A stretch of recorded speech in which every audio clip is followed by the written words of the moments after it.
Imagine you're standing on a pristine white sand beach. You're just listening to the waves of the Yellow Sea crash against the shore. Sounds incredibly relaxing, honestly. Right, but then you turn your back to the ocean to look at the city skyline. And you're probably expecting to see, sweeping tiled roofs, gray brick walls, those ancient courtyards of a traditional Chinese city. Which would make sense, given where you are. Exactly. But instead, you're staring at this landscape of bright red-roofed buildings, striking yellow walls, and cobblestone streets. I mean, it looks exactly like a 19th century European village was just picked up and airdropped onto the coast of northern China. Your eyes are basically lying to your internal GPS at that point. Yeah, completely. Welcome to today's deep dive, by the way. I am incredibly excited about this one. Our mission today is to explore Qingdao. It really is the ultimate geographic double take.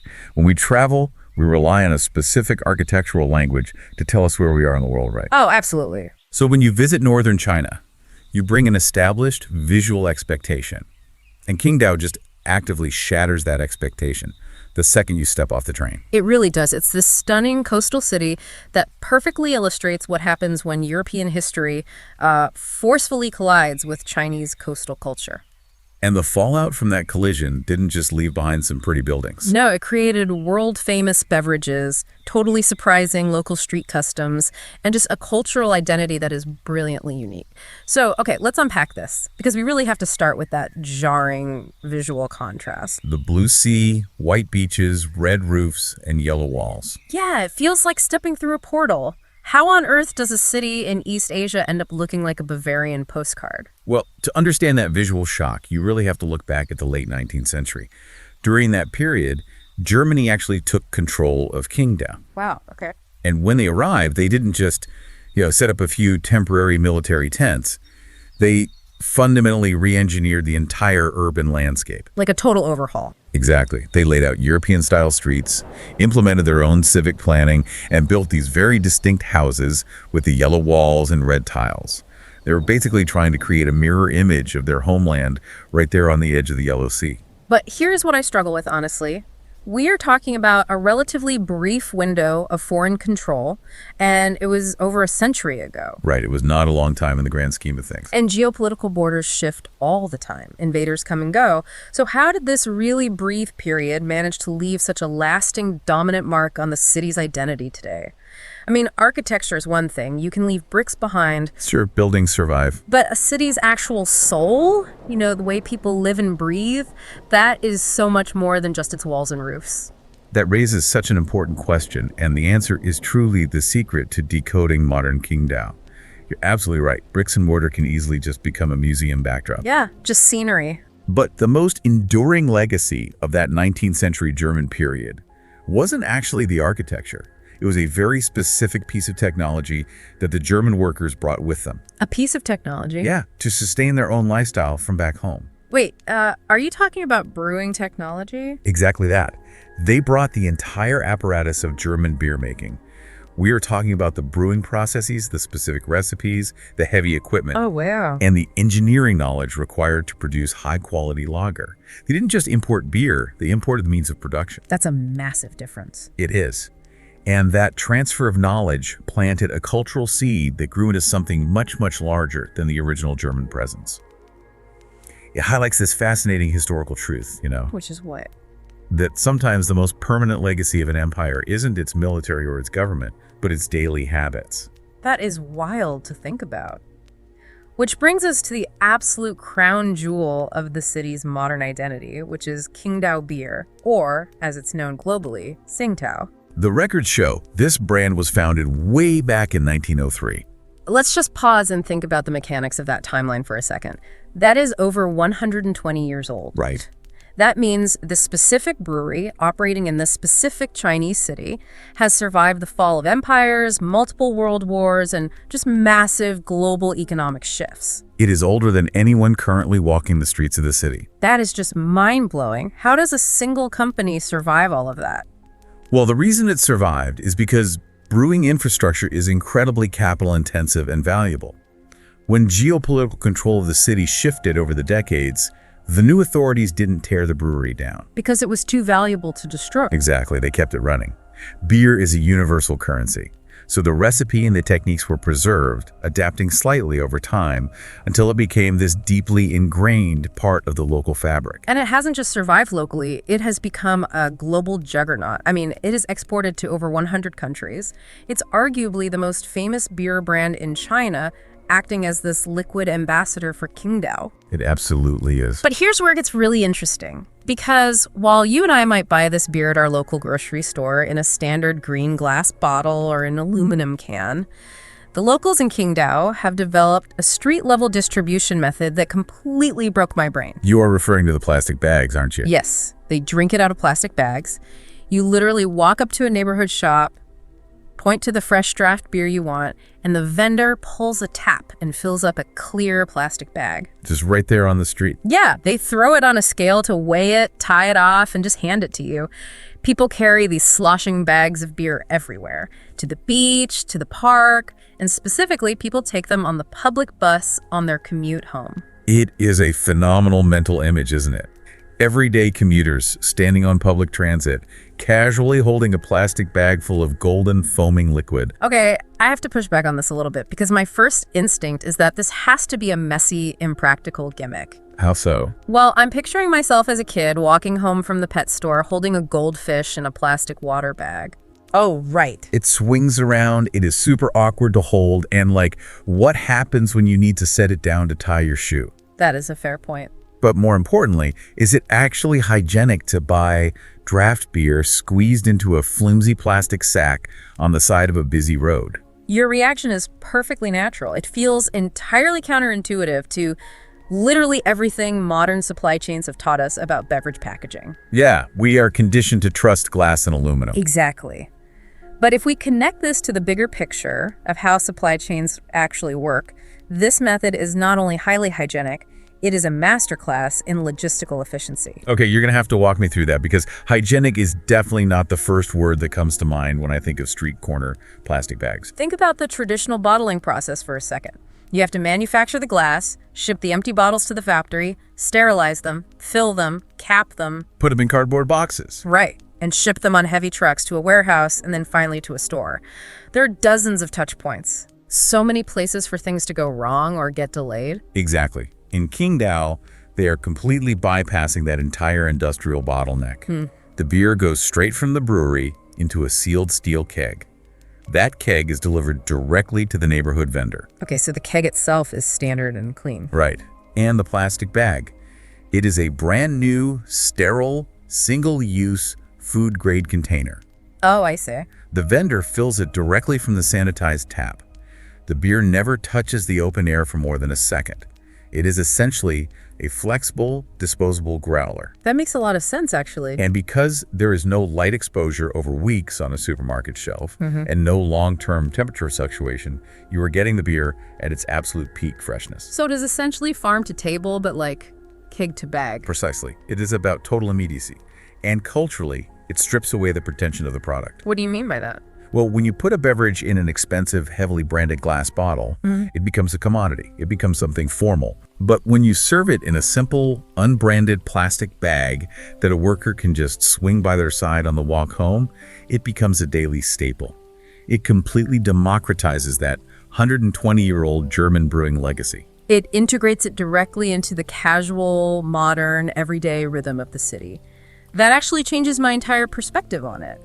It isn't a tourist trap at all. It's a hyper-local life hack for freshness. Exactly. But, you can't just drink a liter of fresh, carbonated lager on a bumpy bus ride without something in your stomach. Very true. And if a city has incredible fresh beer, it almost always develops an incredible culinary scene to support it. And in this regard, Qingdao's geography provides a massive advantage. Oh, absolutely. Because the city sits right on the Yellow Sea, it has access to some of the coldest, most nutrient-rich waters in the region. Which means amazing seafood. The absolute best seafood in northern China.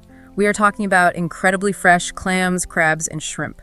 But there is one very specific standout dish that locals swear by, and that is the sea cucumber. The sea cucumber.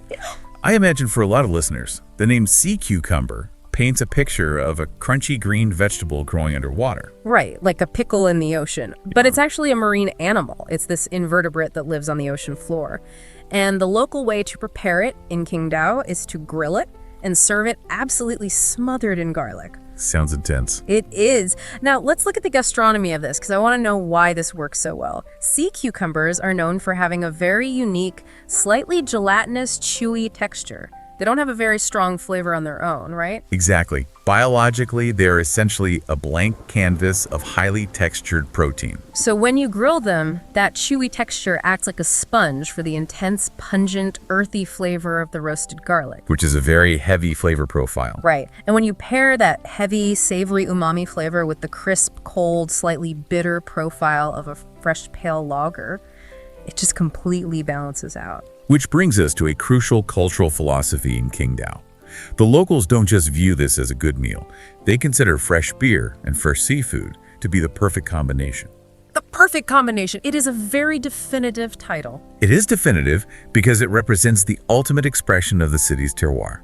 Terroir, like with wine. Exactly. In the culinary world, terroir usually refers to how the soil and climate affect wine.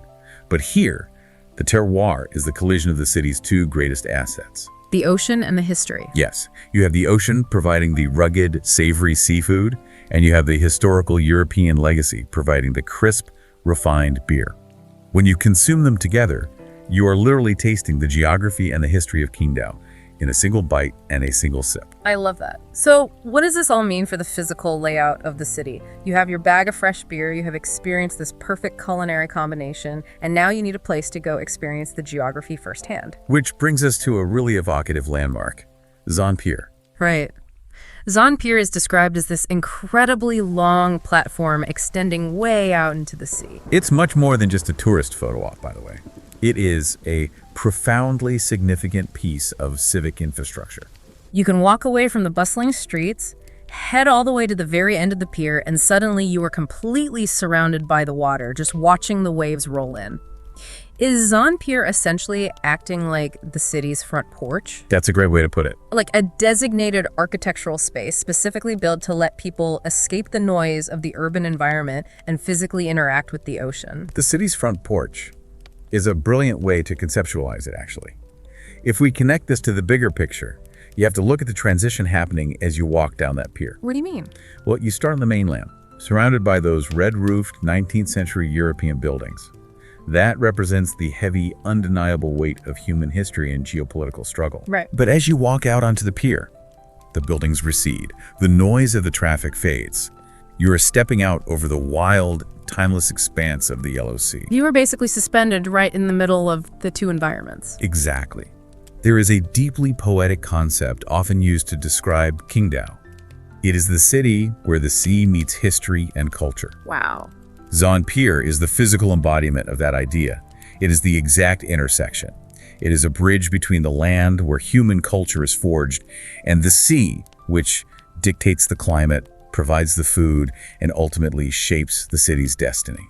It is fascinating how all these elements, the architecture, the food, the infrastructure, they all interlock so perfectly. They really do. And it makes me think about how we as outsiders prepare to visit a place like this. Usually when you read a travel guide, it just gives you a list of hotels and a map. Which is helpful, but surface level. Exactly. But if you really want to understand a city, you have to look at the specific language and concepts the locals prioritize. That is a very sharp observation. The vocabulary we use to navigate a space reveals exactly what that space values. Let's test that theory. Because if you distill the entire Qingdao experience down, you really only need to understand 5 core concepts to decode the city's DNA. Let's call them the 5 pillars of Qingdao. Okay, I like this. First, you have architecture. Right, and as we discussed, architecture isn't just about pretty buildings here. It forces you to acknowledge the 19th century European history that completely rewired the city's foundation. It is the visual evidence of a global collision. Definitely. Second, we have the concept of hygienic. Which sounds like an odd pillar for a city until you realize it speaks directly to the street food culture and the plastic bags of beer. Yeah, you have to trust the process. Exactly. It represents the local trust in their own supply chains. Yeah. It is about the pragmatic, relaxed lifestyle, showing how the city took a formal European tradition and adapted it safely into a casual, everyday street custom. Okay, I see how this maps out. The third pillar is the pier. Specifically, Zhan Pier. This is the geographical anchor. It represents the physical need of the residents to interface with the Yellow Sea. Right, getting out on the water. It proves that despite the European facades and modern transit, The people still orient their lives toward the water. Fourth, we have the combination. The culinary philosophy. Beer and seafood. This is how a visitor actively participates in the city's culture. You don't just observe the history, you consume it. By combining the historic German brewing legacy with the immediate bounty of the local waters. Exactly. It is the synthesis of old and new. And finally, the fifth pillar is marine. Marine ties it all together. From the sea cucumbers on the grill to the massive ocean park to the fact that during the summer, thousands of locals flock to the beaches to swim and sunbathe. It's everywhere. It is the ultimate reminder that Qingdao's soul isn't European, nor is it strictly traditional Chinese mainland. It is fundamentally, unmistakably, a city defined by the ocean. That is such a profound way to look at travel. Instead of just memorizing phrases to ask, where's the bathroom, or how much is this? The questions you naturally have to ask in Qingdao, like where can I buy beer in a bag, or how do I walk out on the pier, those questions actually force you to engage with the city's history. Precisely. You learn what society cares about by looking at the concepts it insists you understand before you can fully participate in its daily life. The practical logistics of navigating the town are inherently tied to understanding its cultural evolution. Well, this has been an absolute journey. We started with the expectation of a uniform, traditional Chinese city and ended up uncovering a place that completely rewrites its own rules at every turn. It really does defy expectations. For you listening, just think about the sheer ground we have covered today. We explored the jarring, beautiful visual dissonance of 19th century German red roofs and yellow walls sitting right on the edge of the Yellow Sea. We unpacked the mechanics behind a 120-year-old brewery surviving the collapse of empires. And we demystify the brilliant supply chain logic of drinking draft beer fresh out of a plastic bag on your evening commute. Which is still my favorite image from today. Yes. Not to mention diving into the gastronomy of the perfect combination, pairing that crisp lager with savory, garlic-grilled sea cucumbers. And finally, walking it all off by heading out onto Zhan Pier, standing suspended over the water, right at the exact point where human history meets the timeless ocean. It's an incredible portrait of a deeply unique destination that wears its complex history right on its sleeve. It really is. And as we wrap up, there's one final thought I would encourage you to ponder. What's that? Consider how incredibly temporary geopolitical events can be. The period of foreign control in Qingdao was, historically speaking, just a brief flash in time. Just a few decades. Right. Yet it inadvertently created one of the most lasting, beloved, and globally recognized local traditions in modern China. It makes you wonder how many other cities around the world have complex, centuries-old global histories hiding right in plain sight, tucked away inside the logistics of their casual, everyday street food. That is a great question. The next time you picture a historic city, remember that the painting in your mind might just be missing a few crucial colors. Sometimes, the most authentic, traditional thing you can do to experience a culture is to grab a plastic bag full of liquid gold, look out at a European red roof, and just embrace the unexpected. Thank you for joining us on this deep dive. Keep asking questions, and we will catch you next time.